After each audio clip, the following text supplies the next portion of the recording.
So today we're going to talk about angels, and angels exist, believe it or not, in every single religious tradition, including the dark side.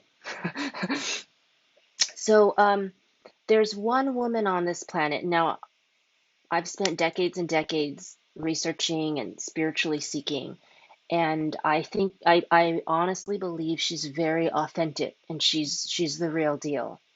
She's truly gifted.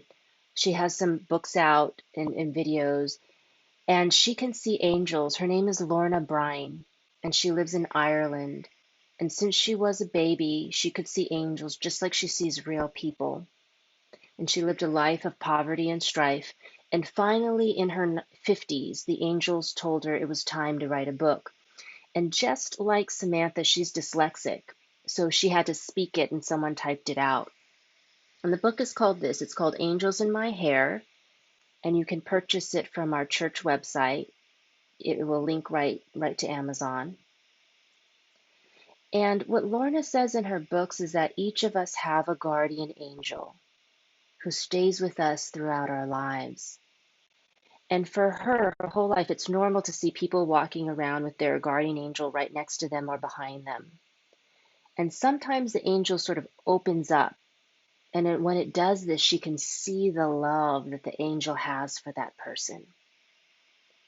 And she says that compassion and love radiates from these angels.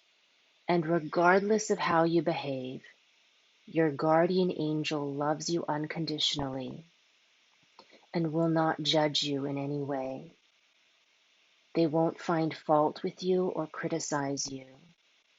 And your guardian angel will do everything within its power without overstepping the boundaries of your own free will to guide you and help make life as easy as possible for you. And she says that no one is unloved. If you feel that no one loves and cares for you, you're wrong, in her opinion. Your guardian angel is there behind every moment of your life and is pouring out its love onto you unconditionally. And your guardian angel is always there. So she says that there are many more angels than there are humans, and that there's different types of angels that have different skills. And while all the angels are beautiful, they each look different, and their wings are all kind of different. Like some are flames of fire, some have a human appearance. The archangel Michael shines like the sun. So, for example, there's an angel of hope, and she says he looks like this massive flame, and he has a very bright flame with a dazzling emerald green color, and he's holding a torch like an Olympic flame. And he's different because the angel of hope is a light within a light. And often Lorna sees groups of angels helping us.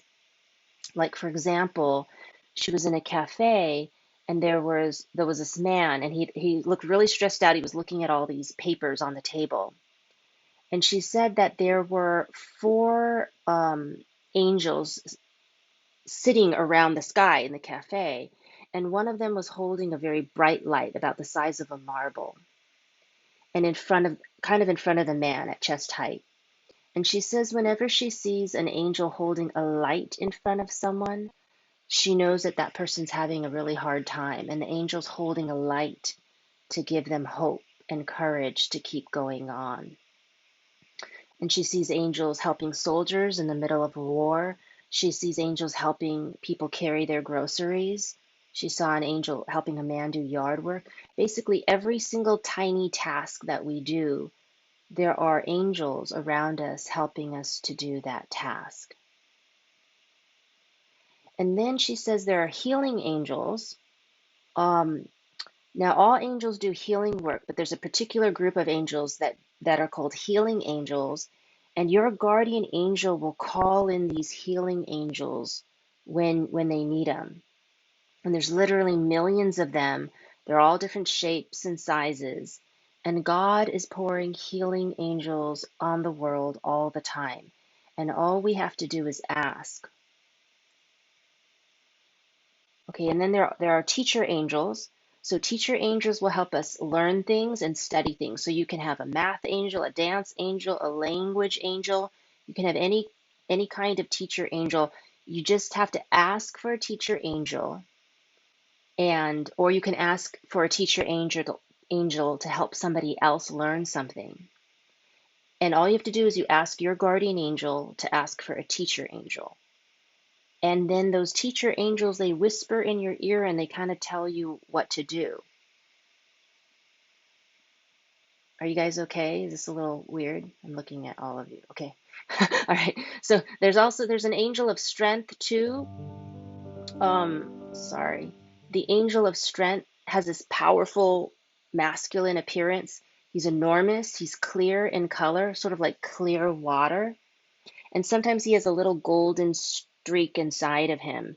Um, and like a golden thread running through him. And the angel of strength can can partially step into a human body so that your body and his body kind of merge and become one. And then the angel of strength pushes this forceful, massive strength into your body. So she once saw that a boy on the public bus and he was kind of hobbling on crutches. And she said the angel of strength had its arms wrapped around the boy and was supporting him as he hobbled down the aisle. And then she said there's also these things called prayer angels. And she said, when I see them, it's generally as a flow of hundreds of thousands of them in a stream of light. And it's constantly moving, like kind of like a waterfall falling from a height, except it's sort of flowing upward. And she said she rarely sees angels of prayer standing still. But when she's been able to see them not moving, she notices that they're very tall and they have long, slender wings and they're constantly in motion. And they're sort of surrounded by a shimmering light, kind of glimmers. And they have flowing, loose robes. And she says, I know it's hard to believe that I see hundreds of thousands of angels of prayer flowing like a river toward heaven, bringing a person's prayers and presenting them to God. But that's what she's shown. And she says that it's as if the angels of prayer bring every bit of that prayer, like every syllable, they bring every syllable of that prayer up to heaven. And when the person stops praying, the flow stops. And if you start praying again, that stream of prayer angels resumes. And then there's unemployed angels, and there's usually like extra angels. And about 10 years ago, she said that she was shown that there were a ton of unemployed angels everywhere, and they were just pouring out of the heavens, down out of the sky, as if they were being poured out in the bucketfuls, and that God was releasing all these angels out into humanity because people needed help.